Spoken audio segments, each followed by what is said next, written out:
കുറച്ചധികം ദിവസമായി സോഷ്യൽ മീഡിയയിൽ ഇപ്പോൾ സംസാരിച്ചു കൊണ്ടിരിക്കുന്നത് നടൻ ബാലയെക്കുറിച്ചാണ്. ബാല തന്നോട് ചെയ്ത ക്രൂരതകളെക്കുറിച്ച് എണ്ണിപ്പറഞ്ഞുകൊണ്ട് രംഗത്ത് വന്നിരിക്കുകയാണ് രണ്ടാം ഭാര്യയായ എലിസബത്ത് ഉദയൻ.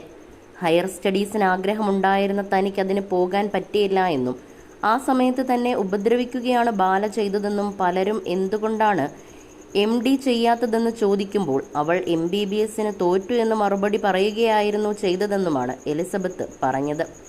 ഇപ്പോൾ വളരെ നിർണായകമായ ഒരു വെളിപ്പെടുത്തലുമായാണ് എലിസബത്ത് രംഗത്ത് വന്നിരിക്കുന്നത്. കുറച്ചു നാളുകൾക്ക് മുൻപ് ദുരൂഹ സാഹചര്യത്തിൽ മരണപ്പെട്ട മിഷേൽ ഷാജിയെ സംബന്ധിക്കുന്ന ഒരു വാർത്തയാണ് എലിസബത്ത് പങ്കുവെക്കുന്നത്.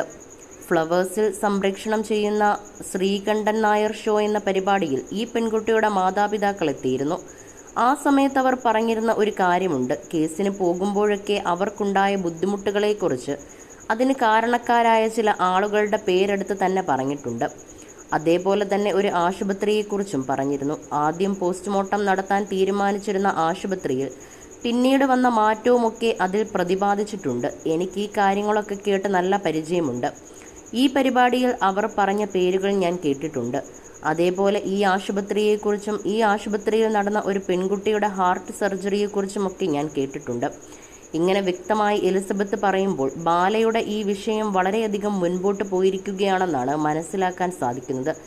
അപ്പോൾ മിഷേൽ ഷാജിയുടെ മരണവുമായി ബന്ധപ്പെട്ട് ബാലയ്ക്ക് പരിചയമുള്ളവർക്കോ എന്തോ ബന്ധമുണ്ടെന്നാണ് മനസ്സിലാക്കാൻ സാധിക്കുന്നതെന്നും ആളുകൾ പറയുന്നു. ബാലയുടെ സ്വാധീനം ഒന്നുകൊണ്ട് മാത്രമാവാം ഈ കേസിൽ അന്വേഷണം നടക്കാത്തതും ഈ കേസ് തെളിയാത്തതെന്നുമാണ് കൂടുതൽ ആളുകളും കമന്റ് ചെയ്യുന്നത്. എന്നാൽ കൂടുതലൊന്നും വ്യക്തമായി പറയാനും എലിസബത്ത് തയ്യാറായില്ല. വരും ദിവസങ്ങളിൽ കൂടുതൽ കാര്യങ്ങൾ പുറത്തു വരുമെന്നാണ് ആരാധകരും പ്രതീക്ഷിച്ചിരിക്കുന്നത്.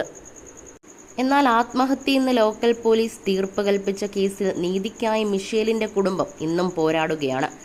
മിഷേൽ ഷാജിയെ മലയാളികൾ ആരും മറക്കില്ല. കൊച്ചിക്കാരിയായ CA വിദ്യാർത്ഥി 7 വർഷത്തിനിപ്പുറവും CA വിദ്യാർത്ഥിയുടെ മരണം ദുരൂഹമായി തന്നെ തുടരുകയാണ്. ആത്മഹത്യയെന്നാണ് ലോക്കൽ പോലീസ് പറയുന്നത്. 2017 മാർച്ച് 4 കലൂർ സെന്റ് ആന്റണീസ് പള്ളിയിലെത്തി പ്രാർത്ഥിച്ചു മടങ്ങുന്നതിന്റെ CCTV ദൃശ്യങ്ങളിലാണ് മിഷേലിനെ അവസാനമായി ജീവനോടെ കണ്ടത്. പിറ്റേ ദിവസം ഐലൻഡിലെ വാർഫിനോട് ചേർന്ന് കൊച്ചി കായലിൽ മിഷേലിന്റെ മൃതദേഹം പൊങ്ങി. ഗോശ്രീ പാലത്തിന്റെ ഭാഗത്തേക്ക് മിഷേൽ നടന്നു പോകുന്നുവെന്ന തരത്തിൽ ഒരു CCTV ദൃശ്യം പിന്നാലെ പുറത്തു വന്നു. മിഷേലിനെ പാലത്തിനടുത്ത് കണ്ടെന്ന സാക്ഷിമൊഴിയുമുണ്ടായി. ഇതെല്ലാം വിലയിരുത്തിയതിന്റെ അടിസ്ഥാനത്തിൽ പാലത്തിന് മുകളിൽ നിന്ന് കായലിലേക്ക് ചാടി മിഷേൽ ജീവൻ ഒടുക്കിയെന്നായിരുന്നു പോലീസിന്റെ കണ്ടെത്തൽ. ഇത് പാടെ തള്ളുകയായിരുന്നു കുടുംബം. മകൾ ജീവൻ ഒടുക്കില്ലെന്ന്